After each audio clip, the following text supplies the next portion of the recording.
And thank you for hosting the Lower Merion Historical Society. Um, my name is Perry Hamilton. I'm secretary of the Lower Merion Historical Society. And the picture you see to the right, that's the Academy building on the grounds of the BC Middle School. That is home to the Lower Merion Historical Society. The Lower Merion Historical Society is a special library devoted exclusively to the history of Lower Merion.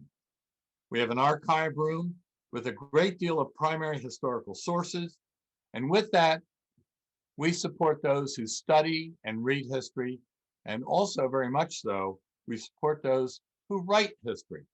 And one example of that is this book you see in the upper right-hand corner of the screen, Philadelphia's Pencoed Ironworks, which was written by Kevin Reiter. The writing of that book was supported by the Lower Merion Historical Society, came out just this past September. It's a terrific book. I recommend it to everybody in tonight's audience. You can buy it. I know you can buy it at the Narberth bookstore. I believe you could probably buy it through the Lower Merion Historical Society. So contact us. And I hope that you will visit us when the COVID relaxes. And I hope that we'll enjoy your support in the future at the Lower Merion Historical Society. Tonight, we're talking about Lower Merion, which is the story of two main lines. Now, the place where we live is often called the main line. And for many of us, that brings to mind the railroad that serves our commuters, the former Pennsylvania Railroad.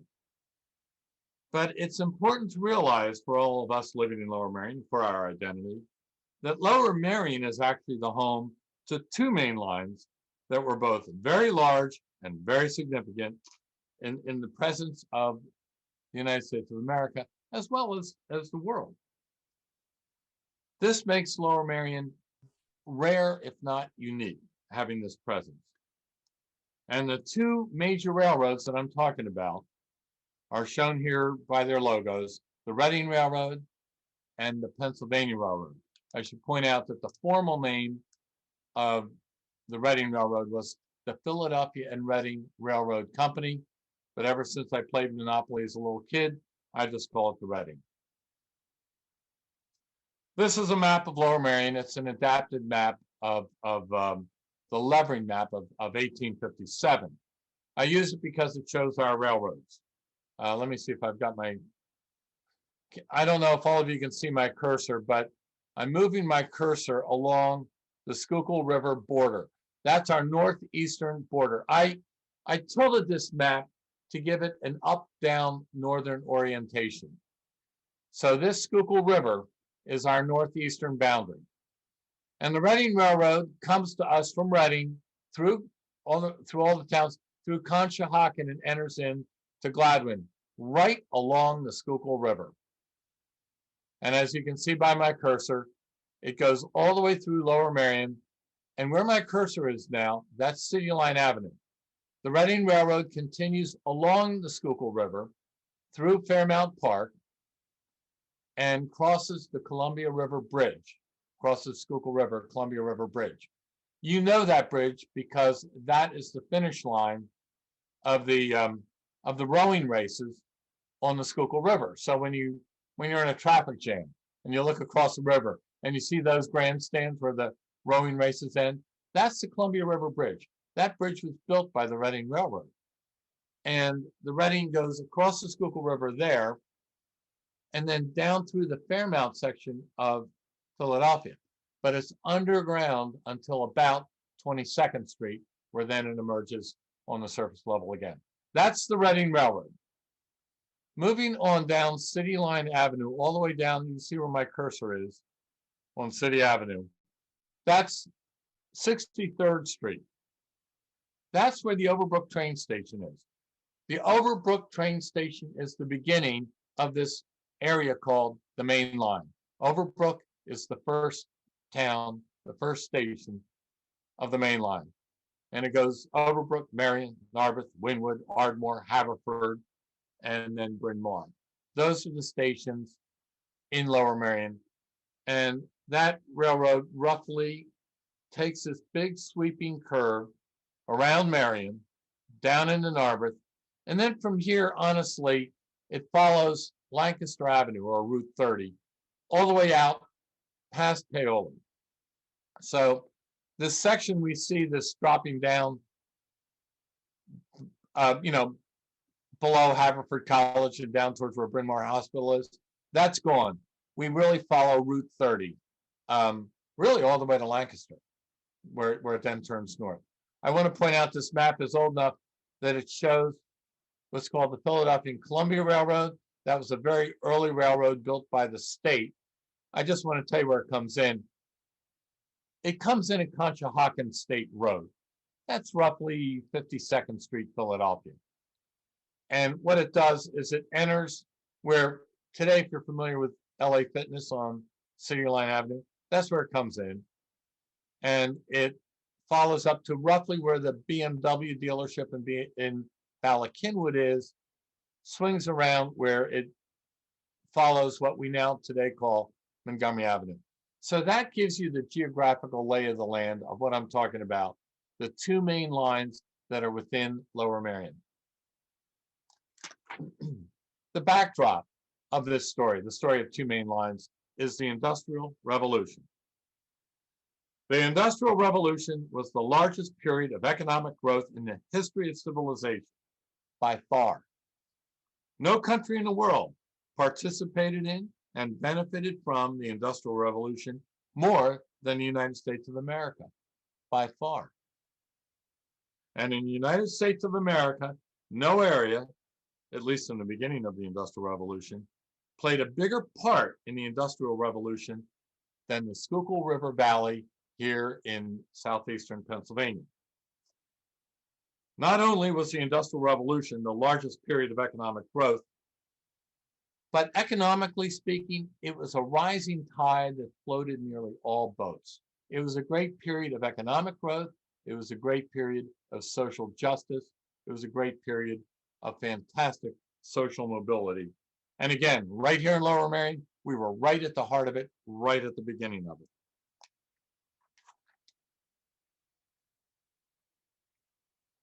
Oh, I'm sorry, going back. The Schuylkill River Valley, especially in the area of Lower Merion and its across river neighbor, Manayunk, these were the early hotspots of industry, and that was due to the severity of our topography, the severity of our landscape. So those of you living in Lower Merion, I think you know that when you go up into those areas near the Schuylkill River, Belmont Hills, Penn Valley, Gladwin, you'll notice that the drop in elevation is very severe. In Gladwin, for example, if you're at the Philadelphia Country Club, or if you're at the Guard House in Gladwin, you're at about 365 feet above sea level.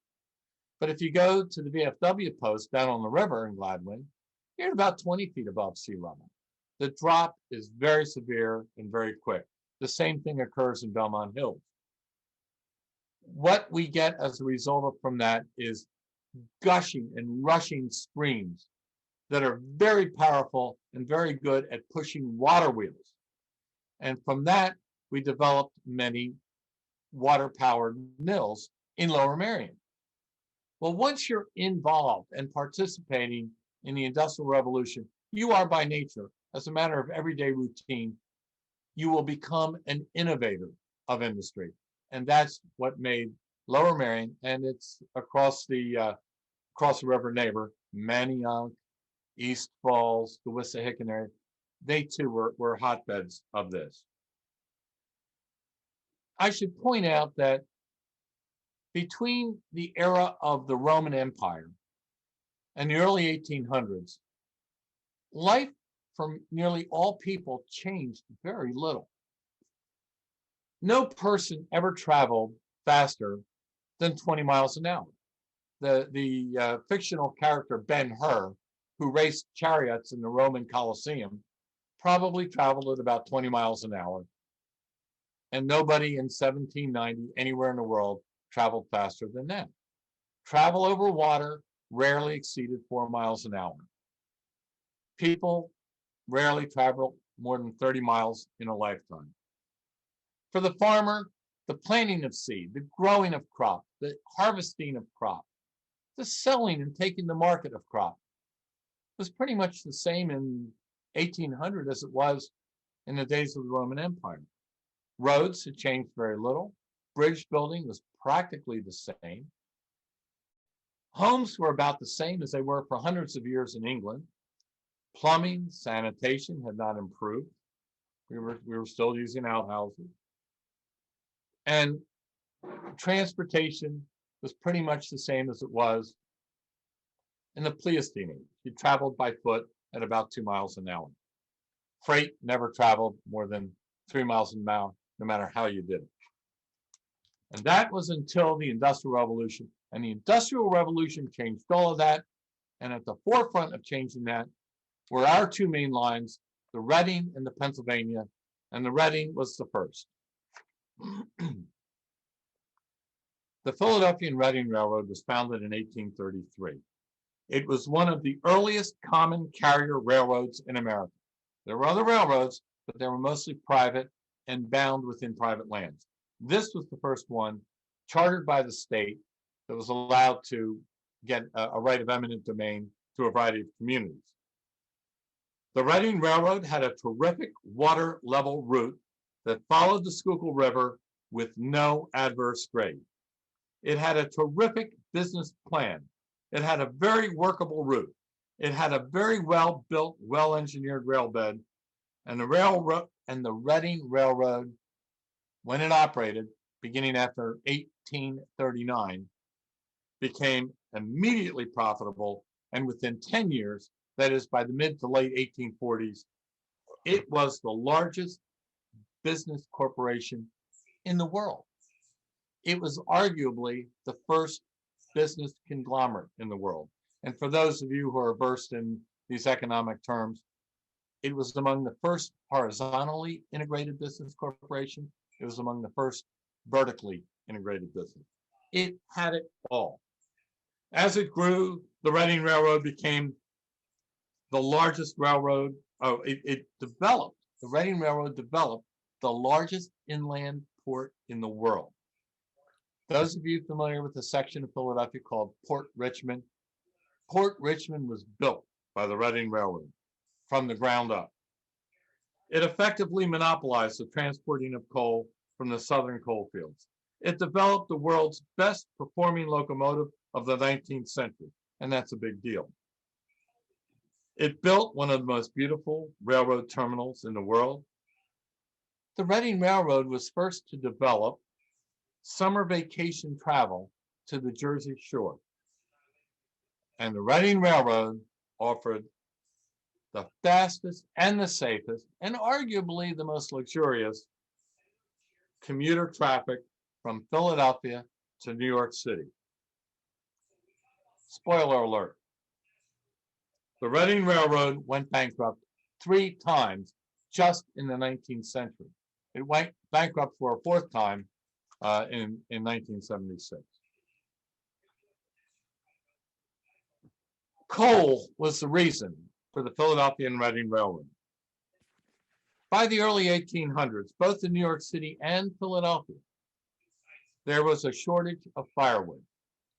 Now, at the Lower Merion Historical Society, in our archive room, we have original records of all of the cemeteries and burial grounds of the Lower Merion in Lower Merion Township.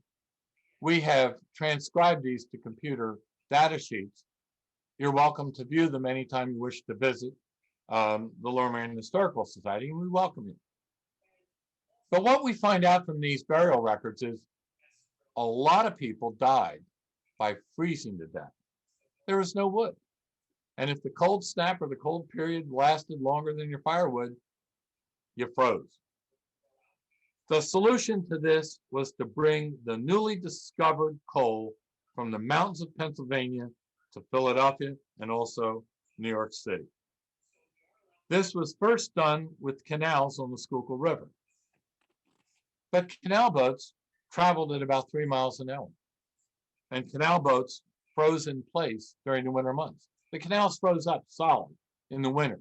So the canal boats whether they were full of coal or empty. They just sat where they were until the ice melted. It was within just a few short years of operating that the Reading Railroad was hauling many barge loads of coal every day of the year, rain, snow, heat, or whatever. And it was doing it in speeds in excess of 10 to 15 miles an hour. Now, I just want to bring your attention on this slide, looking to the right. You'll see in the upper left-hand corner of the far right-hand slide, you'll see the map of Pennsylvania with a highlighted red area. Those are the coal regions, the anthracite coal region. Anthracite is a very special type of coal. It's called hard coal, stone coal, and it's found in only a few places in the whole world. We're one of them. Now, we zoom in here in the larger map, and you will see the map of the coal fields. Closest to us are called the southern coal fields. And then also there is the western middle coal fields. And we also drew from a little bit of the eastern middle coal fields. What you see circled at the bottom of that map is the town of Reading. And over to the right margin, you'll see the town of Allentown. I only say that so you'll have some sort of geographical bearing. But if you look at Reading, you follow the Susquehanna River north, and you'll see that it forks into two at the town of Port Clinton.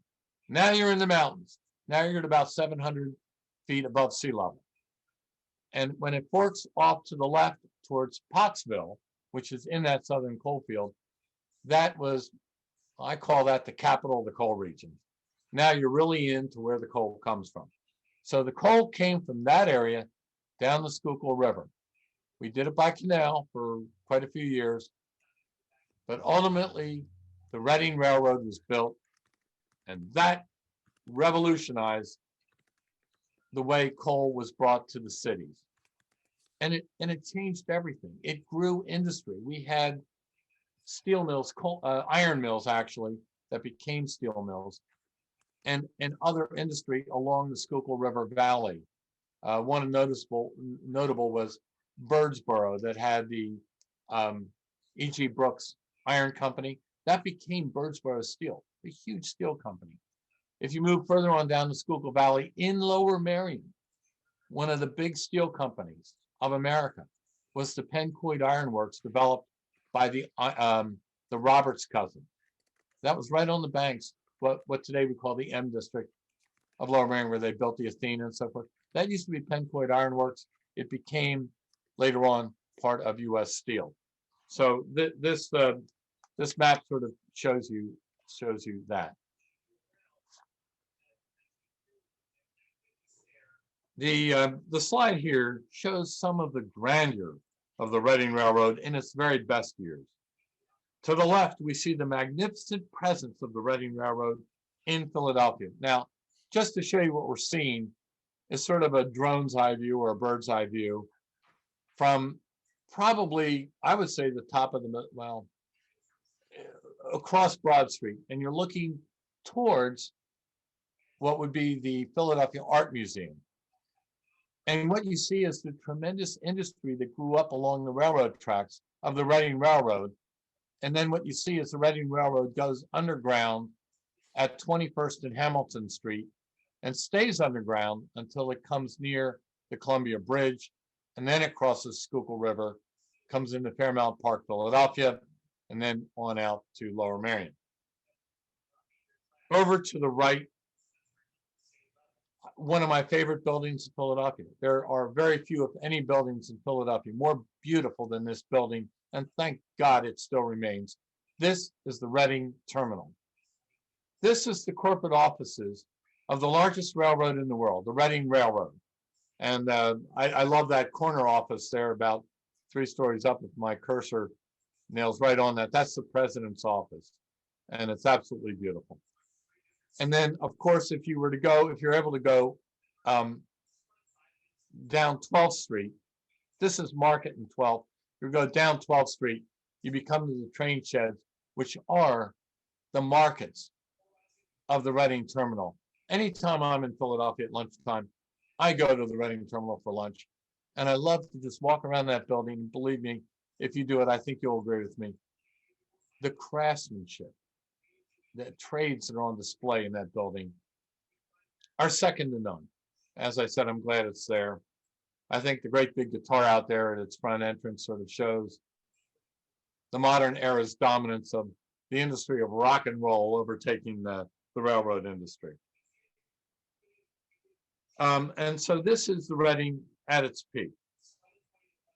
But the Reading Railroad speculated on railroads in South America. The Reading Railroad speculated on the South Penn Railroad, which it didn't even need, in southern Pennsylvania. The Reading Railroad speculated on an excess of coal mines that it couldn't even service, didn't even need. They just didn't want the Pennsylvania to own them. The Reading Railroad also speculated in oil pipelines in northern and north central Pennsylvania that never worked out and were ultimately bought at fire sale prices by the Rockefeller industry called Standard Oil.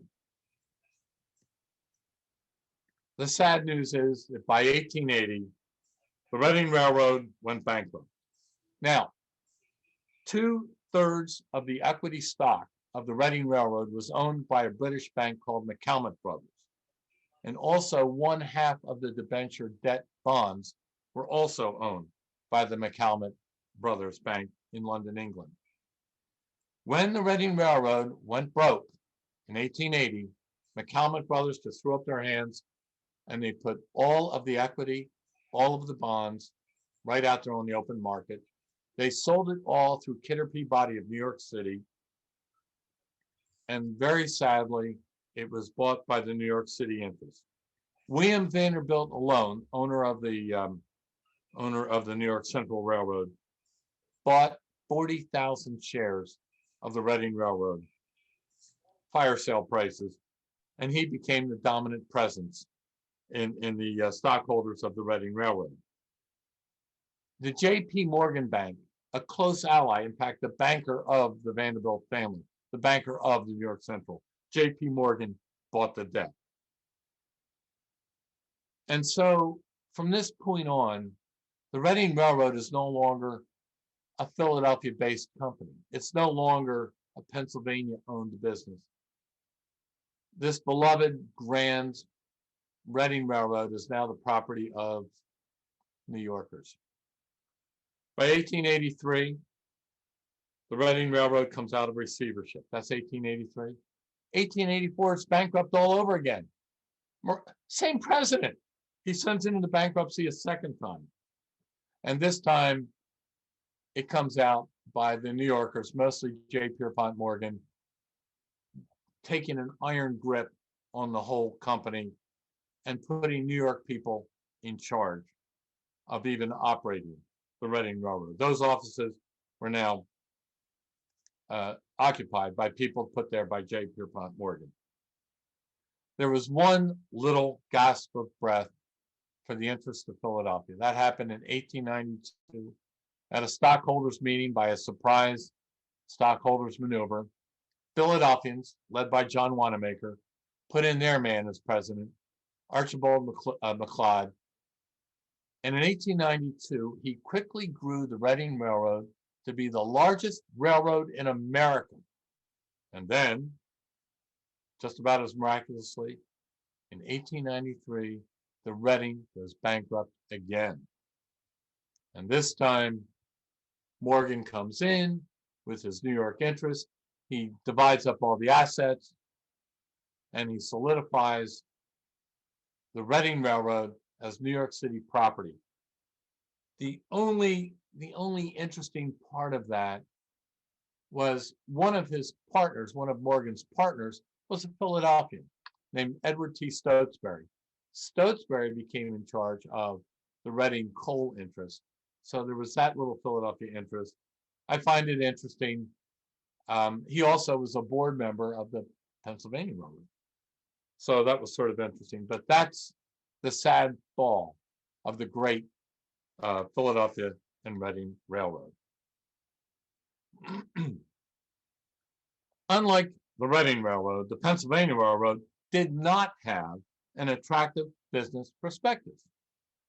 I've speculated if I had lived in the 1840s and they did, they went door to door in Philadelphia to sell Pennsylvania Railroad stock. It was all venture capital. Would I have bought it? Not on your life. It had a terrible business prospectus. It had seemingly insurmountable engineering challenges. It had formidable competition to the north and to the south.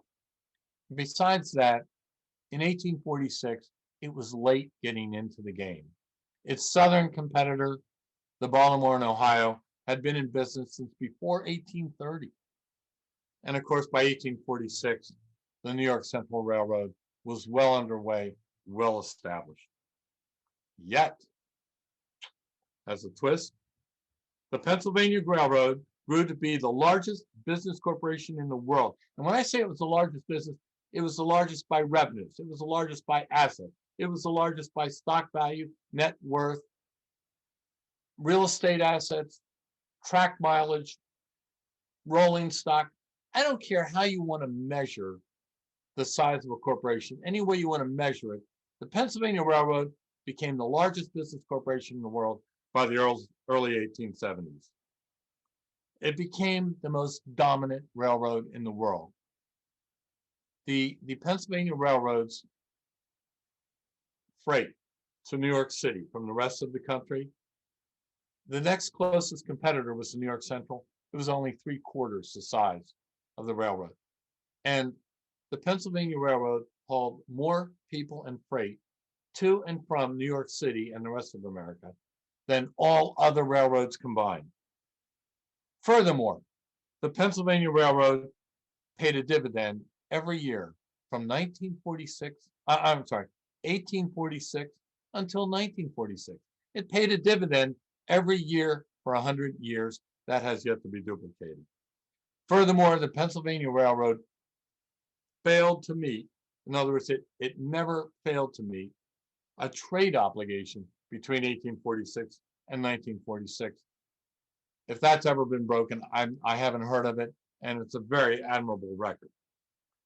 The corporate structure of the Pennsylvania was unique to the world, and that corporate structure served as a template for the corporate structure of all business corporations for many years to come. I would say the only one to really establish a new template would have been General Motors of the mid 20th century.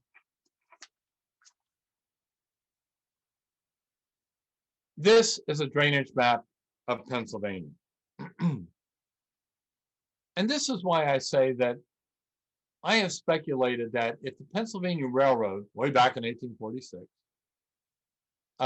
had been established under the corporate laws of 1965 or later, I think the Pennsylvania Railroad could have done very well as a 501c3 nonprofit corporation. Because though it had a lousy business prospectus, it had a terrific civic mission. And the civic mission of the Pennsylvania Railroad was to link our state, was to pull our state together in trade and commerce and economy. And tangibly, the way to do that was to have a railroad that linked Philadelphia to Pittsburgh, Pennsylvania. But I think we can see from this drainage map the challenges. As I said, little change between the Roman Empire times and the Industrial Revolution. So going into the Industrial Revolution, commerce and trade followed the drainage of the land. And if you think of it that way, looking at the map of Pennsylvania, you will see the eastern section of Pennsylvania that drains into Philadelphia, or close to it. Well, that's a very small sliver of the state. The big, wealthy, rich, bountiful part of our state, that hinterland that was so valuable to Philadelphia, it's that yellow area, that pale yellow, that all drains right to Baltimore. Doesn't even want to go near Philadelphia. And by the way, if you look down at that sort of that pale blue area, that probably drains to the Potomac River. The first port it would reach would be Georgetown, Maryland, maybe further on down, Alexandria, Virginia. They were two very dominant ports in those days. But here's the heartbreak. Looking even to the west, Look at that beige area on the west side of the mountains. Every drop of rainwater that falls in that area ends up flowing to Pittsburgh, Pennsylvania, the Three Rivers area. And when it gets to that area of Pittsburgh, it goes into the Ohio River, which flows west, just like that big blue arrow I'm showing you. And it goes west through Ohio, down to the Mississippi River, where it passes Memphis, Tennessee, and ultimately New Orleans. And so Philadelphia's, based on this alone, is going to miss all of the trade, all of the commerce and business of all of Pennsylvania, except for that tiny little eastern sliver. But wait, folks, it gets worse. At this time, the New York Central is up and running. Now, the Erie Canal is basically a water level route. It's a canal that goes pretty nearly straight from Buffalo to Albany. And then from Albany, which is on the Hudson River, everything flows right down the river. Well, the Vanderbilts built a railroad from New York City, up the Hudson River, on the east side of the Hudson River, right across from Albany. From there, they crossed the river. And then a guy named Cornell, I forget his first name, Ezra Cornell, Cornell University, hold on a second, built what became the New York Central Railroad. He paralleled the Erie Canal. So the New York Central now had a water level route that would take it from New York City to Buffalo, New York, and from there an easy run around the Great Lakes, Chicago, Detroit, places like that. So we had a problem there, but it gets even worse. Down south in Baltimore, the Baltimore and Ohio Railroad. Now Baltimore, if you're looking at this map, is about 60 degrees southeast of Philadelphia by about 70 miles. My cursor, I can't get it working. But anyway, the Baltimore and Ohio Railroad built their railroad to Cumberland, Maryland. You see that blue star right underneath the Mason-Dixon line. They were in a position to make an easy link from Cumberland, Maryland to Pittsburgh, Pennsylvania. And in 1846, they petitioned the legislature of Pennsylvania to do it. And Pittsburgh did not have a railroad servicing them. They wanted that Baltimore and Ohio. They hated Philadelphia, and they hated those Quakers. So there was quite a fight. Basically, it goes like this. The Pennsylvania Railroad had 90 days to build 30 miles east out of Pittsburgh and 30 miles west out of Harrisburg. And they had that same 90 days to raise $1 million of capital equity. Amazingly, the Pennsylvania Railroad did that, and that shut out the Baltimore and Ohio. Had they not done that, the Baltimore and Ohio would have made that link to Pittsburgh, Cumberland, Maryland, down to Baltimore, up to Camden, New Jersey, and New York City, and Philadelphia would have been just a yawn between New York City and Baltimore. Baltimore would have been a grand city. And don't forget, we were having image problems in those days. Philadelphia was no longer, at that time, was no longer the capital of the country. Philadelphia was no longer even the capital of the state. And they were no longer home to the National Bank of the United States. We were kind of losing our chops here. We needed this railroad to work, and it was amazing that it did.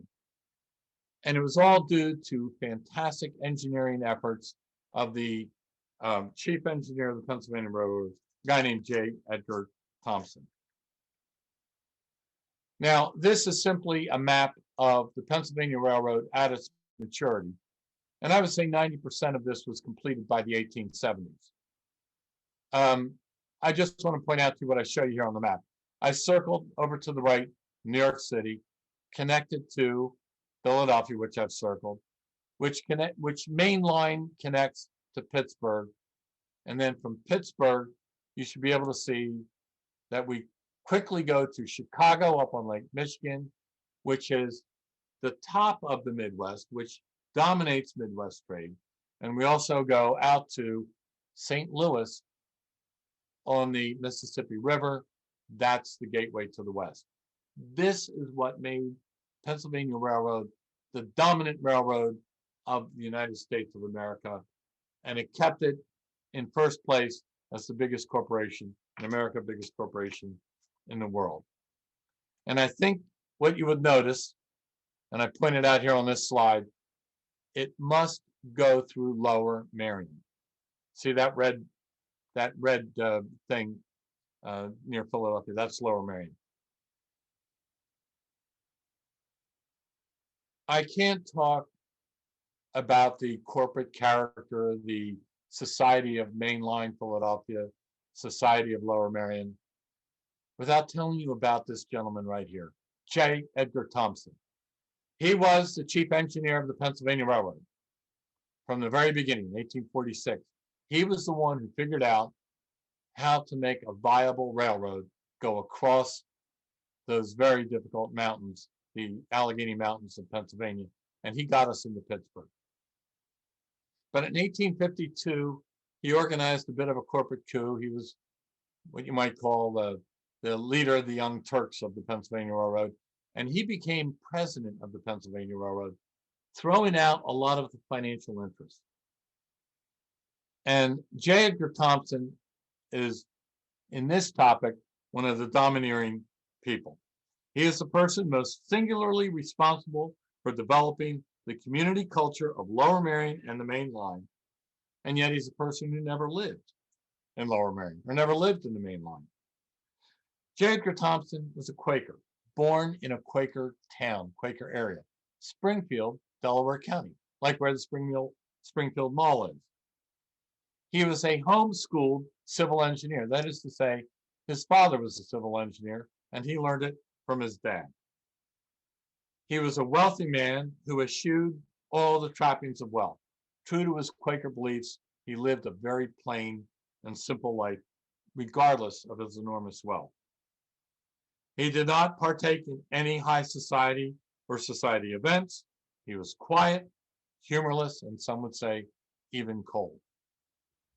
But he was adored and venerated by all of the executives of the Pennsylvania Railroad and many of the very top businessmen of the city of Philadelphia.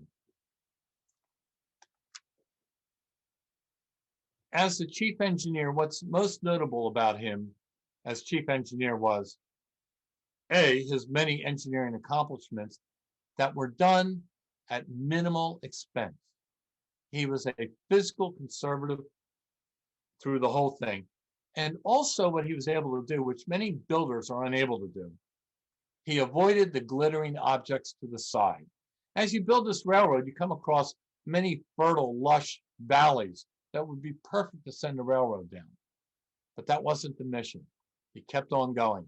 And by staying on task, he got us to Pittsburgh on time and arranged for us to be a dominant business corporation.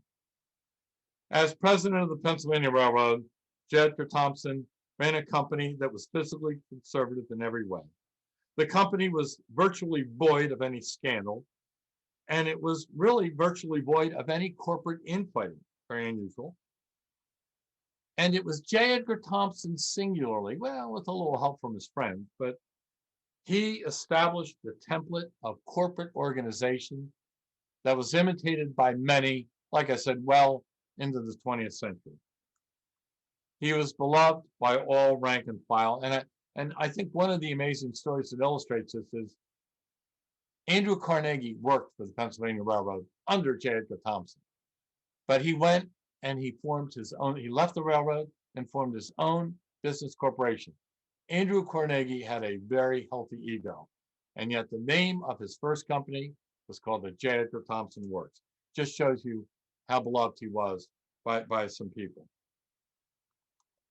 It's because of J. Edgar Thompson that the Pennsylvania Railroad becomes the Railroad of Engineers, starting with J. Edgar Thompson, and for many, many years to come, well into the 20th century, the president of the Pennsylvania Railroad and all of the top executives of the Pennsylvania Railroad, they're all engineers in one form or another, either civil engineers or mechanical engineers. And this leads us to an understanding of who we are, those of us who we call the mainliners, those of us who live in Lower Merion. Because in the early 1870s, a trend was developing. let me point out that the first corporate headquarters of the Pennsylvania Railroad was roughly where Drexel University is today. And the top executives, and they were wealthy people, the top executives of the Pennsylvania Railroad actually lived in an area called Powelton Village. And Powelton Village became very soon a very exclusive, very wealthy, very beautiful section of Philadelphia. But by the 1870s, that changed. All those executives moved to Lower Merion to such an extent that of the 14 presidents of the Pennsylvania Railroad, 8 of them lived in Lower Merion. And not only the 8 presidents of the railroad, but a large bulk of the executive staff, the vice presidents and so forth, all lived there. And within Lower Merion Township was an independent borough, Narberth. And in that independent borough were many of the, what I would call mid-level executives, the financial people and so forth. What Edgar Thompson believed to be staff. They lived in Narberth. Narberth was a very vibrant Pennsylvania Railroad town. Now, the railroad promoted very much from within. They rarely promoted from outside. So these railroads and these executives all came up through the railroad. They all had very long tenure with the railroad. And the railroad was, and it was criticized for this, but it was its strength. It was a very insular, inside corporation. Well, that translated to community living in Lower Merion. And the society of Lower Merion, as it developed, our society here developed many of those characteristics that were distinctly coming from the Pennsylvania Railroad. Some of the characteristics of early mainline Philadelphia were that these people of the main line were wealthy, but they were not extremely wealthy. These people of the main line spoke and thought like engineers, even if they weren't engineers themselves, because they were in that corporate culture dominated by engineers. They took on the affectations of engineers. The people of the railroad, the people of Lower Merion, avoided publicity like it was a plague. And therefore, Lower Merion as a community avoided publicity. And that led, by the way, in my opinion, to a great deal of misunderstanding.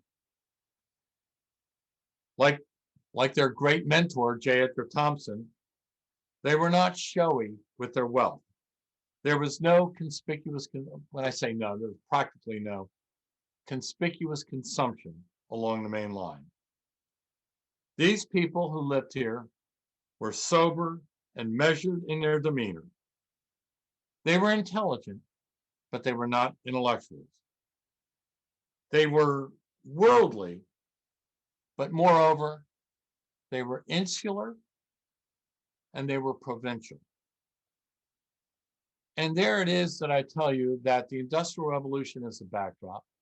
And these 2 main lines, particularly the Pennsylvania main line, went a long way to establishing what became this highly sought after, highly venerated community known as the main line, known for its very respectable society, known for its many schools, known for its many universities, that's on purpose, known for its fine homes, not its grand mansions, for its fine homes, and known for its beautiful community and wonderful roads. And that, my friends, is how I see it as I study the history of Lower Merion, the story of 2 main lines.